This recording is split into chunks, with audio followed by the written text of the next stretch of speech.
Hi, my name is Sally Gimmon, and I'm the owner of thetrustisisyou.com and a brand new podcast called Stop Paying Capital Gains. I want to go over everything the Spendthrift Trust can help you save money as much as you can.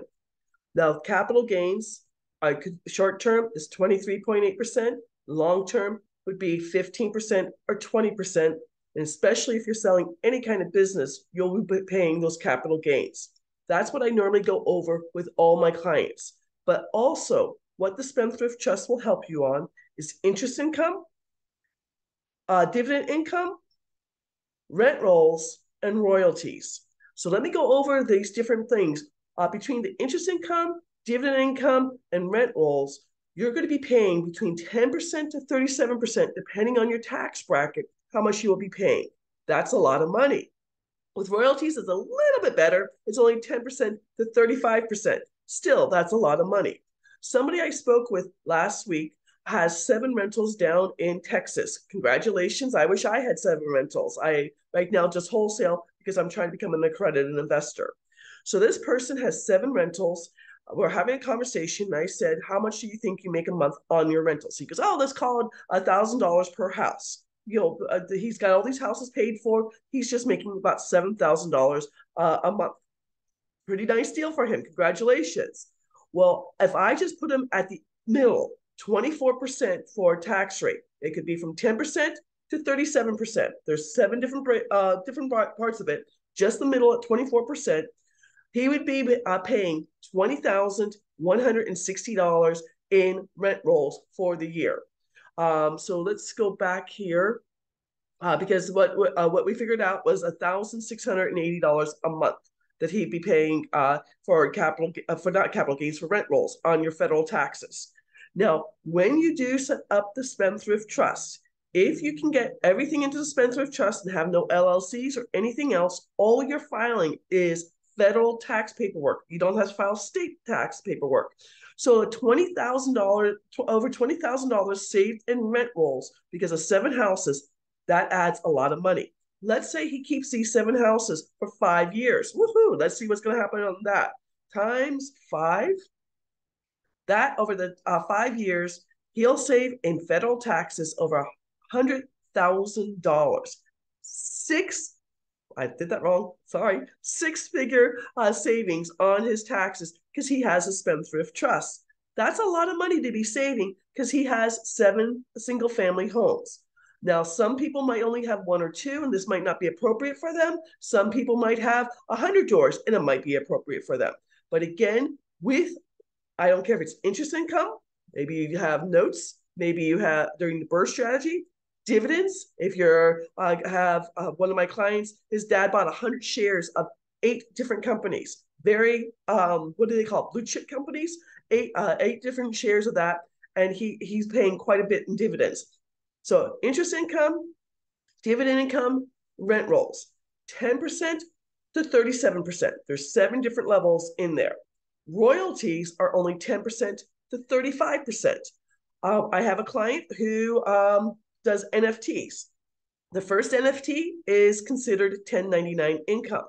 What she did was she did one NFT, sold very quickly. People loved it. Congratulations, she's talented. I can't do artwork with anything. You don't even want me to try to draw a straight line with a pencil. Nope, nope, not me.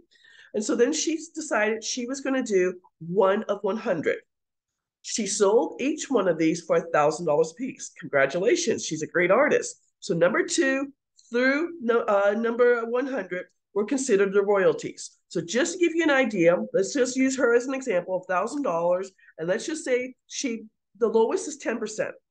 So $1,000 times 99 equals 99,000. 10% of that would be $9,900. If we would go in between, again, just I'm saying in the middle because I don't know where you are in your tax brackets. I don't know where she is in her tax brackets. But let's just say that she paid 24% tax bracket. Oop, I did that wrong. Isn't that lovely? $1,000 times 99 equals times 0.24 equals. She's going to save on her taxes $23,760 because she has the Spendthrift Trust. I don't know if her tax bracket's higher or if her tax bracket's lower, but she knows she's going to save between $9,900 to over $25,000 just because of this trust and this one NFT. Trust me, because she did this once, she now has 7 different NFTs she's selling as a one of 100. She's a great artist. People love her artwork. People are same people over and over again are buying her artwork. I wish her well. I'm not a cat lover, so I won't buy her artwork. Just so y'all know, I live with 2 white cats and 1 black cat. I get stuck with cat hair on no matter what I wear. So that's why I don't want to buy any cat posters. But she's doing extremely well with her NFTs. So again, I talk about capital gains because I wholesale houses. But it doesn't just stop with capital gains. But it could be 23%, 23.8% for short-term capital gains, or 15 to 20% for long-term capital gains. Any of y'all selling a business out there, you're going to be paying capital gains on that business that you sell. But you're also going to save in 4 different ways with the Spendthrift Trust: interest income, dividend income, and rent rolls. They are charged between 10% and 37%.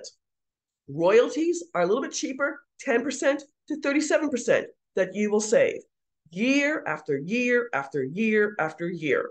So you pay for the trust once, and then maybe with what my friend who I talked to last week, with his 7 rentals, saving him $20,000, he's like, that $20,000 I could put down on a down payment on another house. So every year he's going to add another house just from the savings he's making on his rent rolls. So he's going to go from 7 rentals to 8 rentals to 9 rentals to 10 rentals.